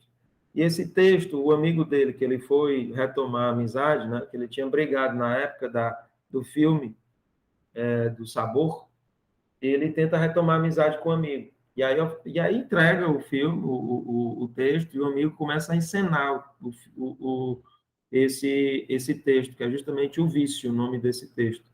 E ele disse que não queria que dissesse que era dele o texto, o script, né? Porque era muito autobiográfico. Dizia muito da relação dele que ele teve com um grande amor da vida dele. Né? É interessante isso, porque todos nós tivemos grandes amores. Né? E todos nós temos essa coisa do amor não resolvido. Não é? Assim, o lugar do grande amor, o lugar do amor que não deu certo. E talvez ele vai passar a lamentar a vida todinha, mas a gente vai ter esse lugar. Né? Que se repete. Tá certo? Tchau, Alana. Até mais, minha querida. Tranquilo. Então, assim, é por essa via que ele começa também a pensar a respeito disso e que ele lembra, né, desse amor, desse grande amor, e um amor que esse cara era um viciado, né? Viciado também em heroína, né? E viciado em droga. E o que é que ele faz quando ele começa a perceber que ele não tem mais saída, que ele está sem sabor e tal? Ele se identifica com o amor. Ele começa a usar droga.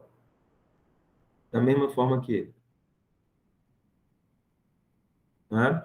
Isso a gente chama de identificação histérica. identifica com sintoma. Né? A gente vê as histéricas fazendo isso, né, com os pais. Tem um caso de Freud, né, em relação a isso, que a histérica se identificou com o sintoma do pai, né, que estava ali no leito de morrer. Quando o pai morreu, ela tomou o sintoma para si. Né? E aí ele, digamos, entra na lógica do vício.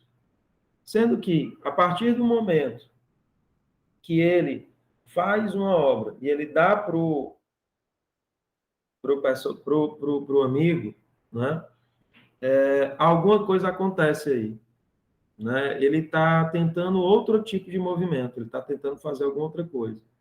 Né? Ele está expondo também aquilo que diz respeito a ele está fazendo, digamos assim, o que a gente chama de certas retificações. Né? Um amigo do qual ele ficou com raiva, ele foi um escroto com esse amigo, apesar do amigo ter feito também outras coisas, então ele retoma a amizade. Né? Ele olha para a mágoa do passado e tenta refazer isso, né? Tenta refazer essa amizade, e é como se fosse um retomar a história de outro lugar. Né? E aí ele transforma o vício numa peça. E, ao mesmo tempo, por uma coincidência, ele encontra o rapaz, né? O rapaz vê a peça, vai ver, lembra do ator e tal, e aí ele se encontra. Né? E o ator é lindo, né? Aquele ator que é o que faz a grande paixão da vida dele, né? Que era um cara que depois foi para a Argentina e tal, tudo mais. E aí eles se encontram, conversam e tudo, e ele decide por não dormir com ele. E aí ele segue, né? E ele segue em relação a isso. Ele segue em relação a isso. E o mais interessante, que logo depois dessa conversa, eles conversam com o outro, né? E aí eles começam a conversar a respeito do que aconteceu no romance deles. Né? Diz assim, olha, você não me largou, você lutou comigo, mas eu estava viciado mesmo, tá? Eu tinha que sair de Madrid para ir para outro lugar, para ficar longe das drogas e tal, e tal, e tal. Eu agradeço muito o que você fez e tudo. E ele trazendo a culpa e o sacrifício de ter deixado na mão, de ter largado e tal, aquela coisa toda, e essa posição que é dele. E aí ele percebe que o cara é muito grato por ele, por várias coisas que ele fez e tudo mais. Ele começa no outro dia, ele vê, se encontra com ele, aí no final eles se despedem com um beijo, né, uma cena linda, né, eles saem, e aí ele sai angustiado com aquilo e pega a droga, em repetição, faz lá direitinho, olha para aquilo, vai fumar, aí ele joga a droga toda na privada. Né? E aquilo modifica ele. Quando no outro dia ele liga para... No outro dia não, no mesmo dia ele liga para a amiga e diz assim, marque todos os meus médicos. Né? Eu quero ver isso e tal, papá. E aí quando ele chega em relação ao médico, né? Pode passar adiante, Douglas. A gente já está chegando no final. Ah, não, pode deixar lá atrás. Pode deixar lá atrás. É o próximo. Pronto, esse, né? Então, assim, ele começa a repetir, perceber diferenças, perceber outras coisas, perceber a novidade na repetição, e aí ele começa a, digamos assim, se colocar no trabalho de produção, um trabalho de produzir algo, de construir algo, diante daquilo que ele não tem mais aquele tipo de impressão, aquele tipo de recordação. Diante daquilo que ele pôde fazer num processo, digamos assim, uma diferença. É ali onde a gente pode perceber que, no tempo de compreender, ou na repetição, ele constrói, digamos assim, um enigma. Ele constrói um mistério, um novo mistério, a ser decifrado. Assim, poxa, eu pensei que isso tivesse acontecido, não aconteceu. Eu pensei que tal coisa assim não aconteceu. Assim, cara, que memórias são essas? Que coisas são essas que aconteceram na minha vida? Que tipo de pensamento é esse e tal? Aí ele se depara, já nesse processo de uma tentativa de mudar de posição, né? Ele vai se abrindo ao novo cada vez mais, então, do tempo de compreender, do tempo da repetição, ele começa a entrar no tempo de elaboração, né? E também naquilo que a gente chama também do momento de concluir, né? Que é justamente esse processo de elaborar, esse processo de produzir algo, que o cause novamente, né? E é onde ele começa a se lembrar, por exemplo, desse grande amor dele, do primeiro amor, né? De como foi esse primeiro encontro com esse primeiro amor. E aí ele recebe um folder, né? Onde ele tem um quadro que foi pintado, que era ele no quadro, e que quem pintou foi o primeiro amor dele, né? E aí ele vai atrás disso e tal, e atrás tem uma descrição para ele. Diz assim, poxa, eu não sou esse cara, né? Eu não sou esse cara que eu achava que eu era. E aí começa a vir também lembranças da mãe, dessa relação e da posição que a mãe sempre coloca ele. Nessa posição, por exemplo, de um filho mal agradecido, né? De um filho que não fez muita coisa por ela, de um filho que deixou ela na mão, né? Então, assim, a gente tem, né? Onde ele começa a pensar a respeito do vício da heroína e vários sintomas no corpo que ele tinha, né?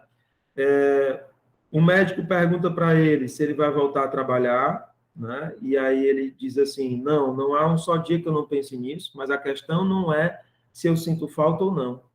Aí ele diz assim,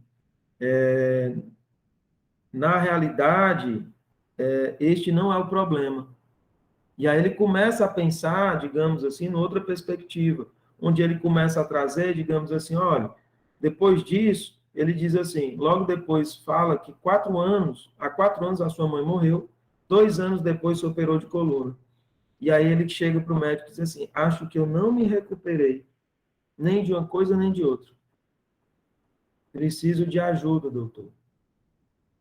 Né? E aí é onde ele vai começar a perceber, porque não sei se vocês percebem essa articulação, grande amor à mãe, o primeiro amor na infância e depois o grande amor já na fase adulta. Ele trazem 3 referências de articulações amorosas, onde a todo tempo ele está retomando em memórias essas referências e rearticulando a posição dele na atualidade. Né? E é isso que a gente faz em relação à vida. Né? Para que ele possa voltar a ter um novo sabor a respeito da condição que ele está. Né? Aí a mãe diz assim, você não foi um bom filho, você não quis que eu fosse morar com você. Esse menino puxou a quem? Né? As frases da mãe. Né? E aí ele diz assim, desculpe por não ter sido o filho que você esperava, eu falei com você por ser simplesmente como eu sou. Sinto muito. E a gente percebe essa relação extremamente invasiva e cheia de culpas, né? Justamente uma lógica sacrificial da qual ele empreendia dentro das relações amorosas dele. Né? Então, a mãe dizia, dediquei a minha vida toda a cuidar de você. Né? Dediquei a minha vida toda a cuidar de você. Né? E aí, ele promete à mãe que vai deixar ela no interior, onde ela nasceu, porque ela estava com a doença complicada e tudo, e a mãe começa a piorar, e ele não consegue cumprir a promessa dele. A partir daí, ele começa a entrar no processo de depressão. Questionar o desejo, porque não tinha mais a pessoa para se sacrificar, a grande referência de amor para se sacrificar, e não tinha mais, digamos assim, um certo sentido até para contar a história. Onde, aos poucos, ele foi retomando isso. Onde, aos poucos, ele começou a pensar a respeito desse ponto, principalmente quando ele reencontra o quadro e percebe o primeiro desejo, ou o primeiro amor. Né? E é aí, por essa via, que ele entra dentro do processo de elaboração. Onde ele repete, entra numa perspectiva, digamos assim, dessa diferenciação, constrói um novo enigma para que ele possa responder até então. O que é o primeiro amor? Né? E aí ele vai tentar fazer um filme para responder isso. Né? Então, assim, enquanto antes ele escrevia filmes, ele passava filmes para a mãe, Agora ele tem outros tipos de ações para fazer isso. E também não precisa ficar preso à lógica sacrificial. Começa a fazer os exames, começa a sair da lógica também da droga, do vício, né? E a construir outras possibilidades que não sejam tão articuladas à posição da mãe alienante e assim o gozo. Né? Então, dor e glória, ou o primeiro desejo, né, nos traz essa referência de uma perda de significado, de uma entrada dentro de um processo depressivo, né, do que muitos também pacientes da terceira idade, quando chegam aos 60 anos de idade, também começam a se questionar a respeito do que fizeram. Né? Então, assim, tem um conto da Clarice Lispector, né, que fala sobre o amor, que ela traz isso, que é espetacular esse conto, né? Uma mulher casada com filhos que se perguntam em determinado momento, assim, o que é que eu estou fazendo aqui? O que é que eu fiz da minha vida? Né? Então, isso não é qualquer coisa. Né? E que, se tratando do desejo das transformações da vida, nós vamos ter sempre que fazer, em determinados momentos, né, devido a algumas situações e algumas perdas, principalmente, retificações, para que a gente possa continuar desejando. Bom, é isso, meus queridos. Né? Deixem aberto para que a gente possa conversar e pensar, né, nas construções. Então, a gente tem o tempo, digamos, o instante de ver, o tempo de compreender e o momento de concluir. O instante de ver, o lembrar, o recordar. O tempo de compreender, o repetir. A gente tenta repetir, a gente constrói um enigma, a gente entra no processo de elaborar, ou perlaborar em relação a Freud, né? Que é justamente sair do tempo de compreender e ir para o momento de concluir. Tá certo? Mas essa conclusão nunca nunca é fechada totalmente, né? É sempre aberta. E aí a gente vai, ó. E o tempo de conviver com as impossibilidades, né? Não fazendo do sintoma um sofrimento. Com certeza. Agora, tem um ponto, né, que, assim, enquanto recordar trazer ao coração, repetir, agir da mesma forma para, né, elaborar é produzir para fora, criar algo. É essa capacidade de expansão que a gente tem em relação à libido, em relação à pulsão de vida. É um extravasamento, né, e um atravessamento também, né, que perfaz a ação, tá certo? Então, a gente tem que se lembrar disso, tá? O tempo da psicanálise, ele perpassa essa temporalidade. E aí, aí é coisa para... Porque, assim, eu poderia estar falando aqui um ano inteiro só sobre a questão do tempo na psicanálise. Porque eu quis atravessar por essas duas obras, né? Sobre o tempo lógico de Lacan e recordar, repetir, elaborar em Freud. Mas, por exemplo, o tempo em psicanálise, aí eu vou tirar aqui o que o